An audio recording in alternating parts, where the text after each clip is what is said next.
Magandang araw mga kaibigan. Bigyan natin ng opinion, reaction ngayon itong post ng Ang Balita Ngayon. Okay. Mga title, no? Mga komunista sa Senado at Kongreso dapat tanggalin din.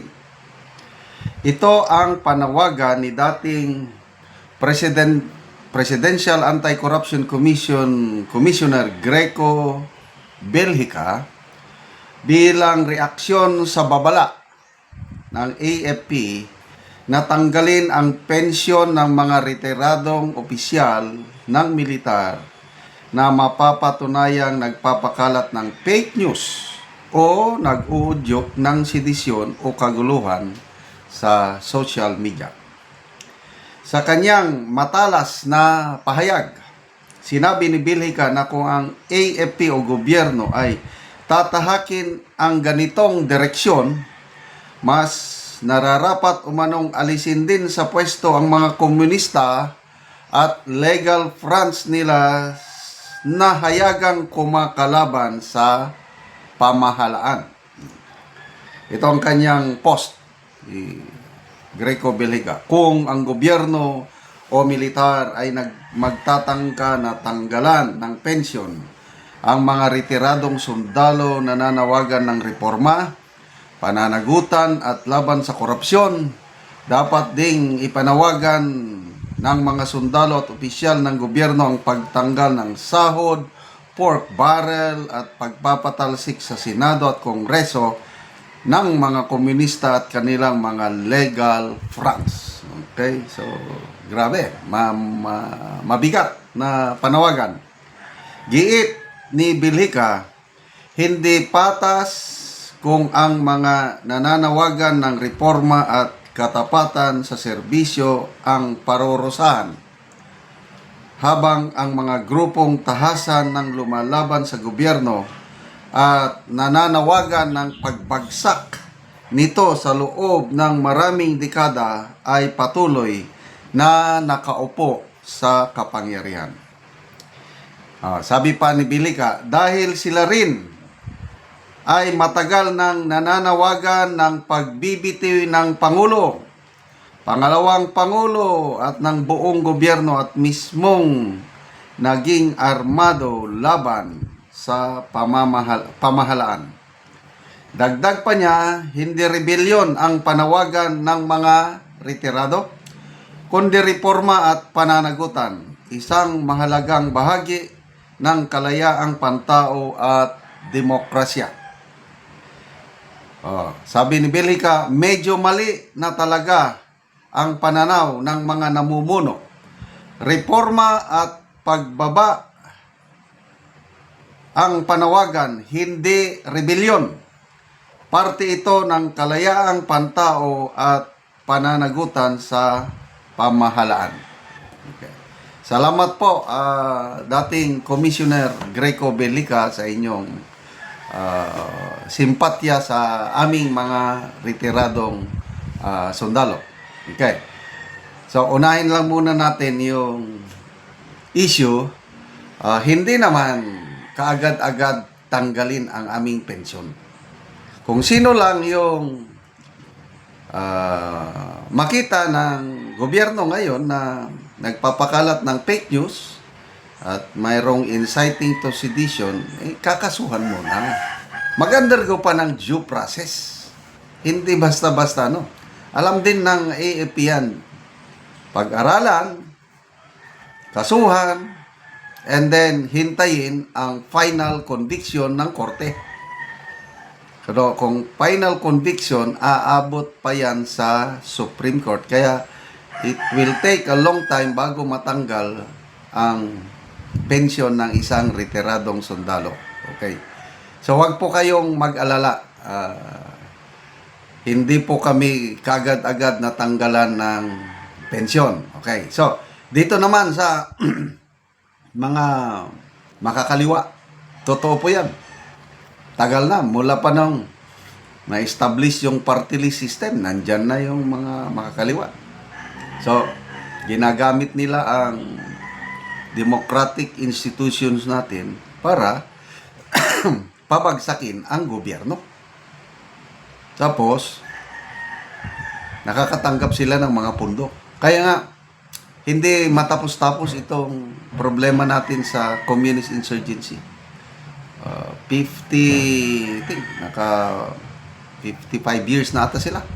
Nagsimula sila December 26, 1969. So 2025, 56 years na pala.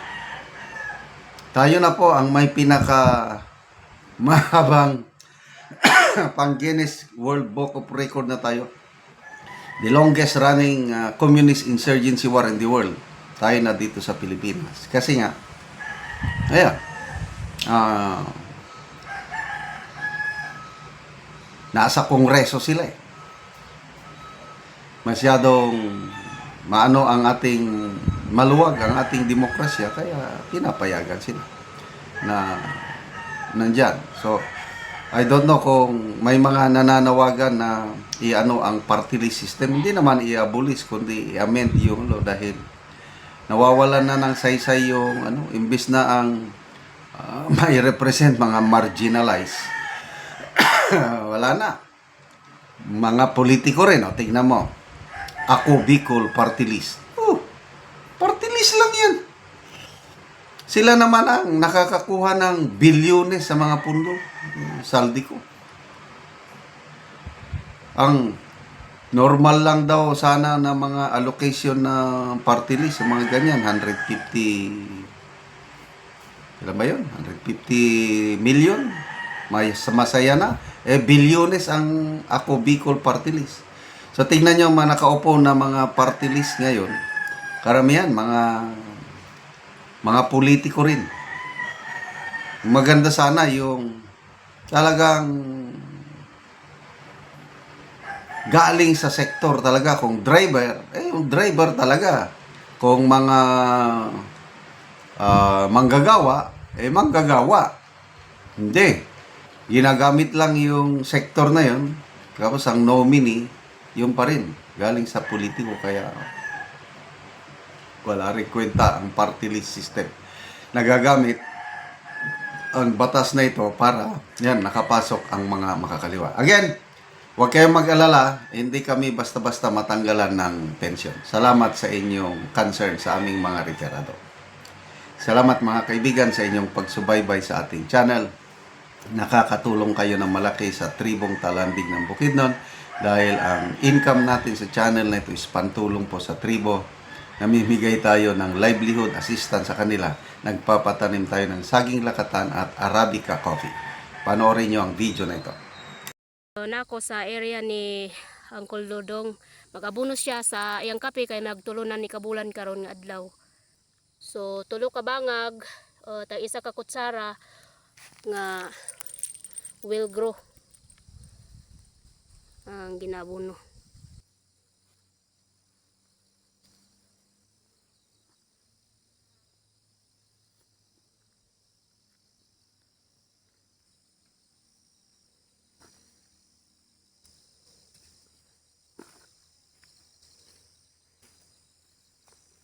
So managid og abono. Oh, nindot ta kayo. Salamat gid sa Ginoo nga maayo gid ang mga turok sa kape. So daghan na gid yang sanga sa tulo ka bulan ang kape.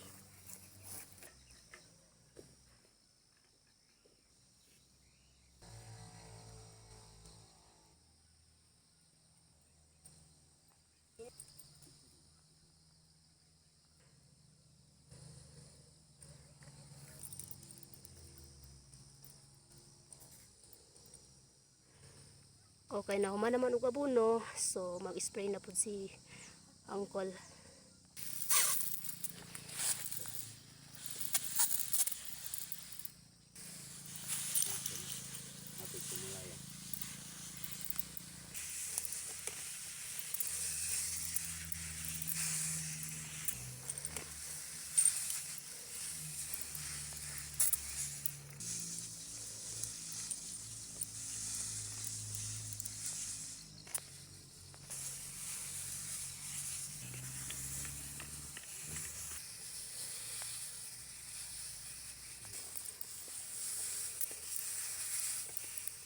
Ginoo ay Prinagyo ko sa kape nga gihatag. O naot nga ang Ginoo mo magapanalangin ka nato. O Sige, Kol. kini makahatag pod suporta nga to sa among mga anak nga naga-eskwela karon. Mga naga-sponsor ini.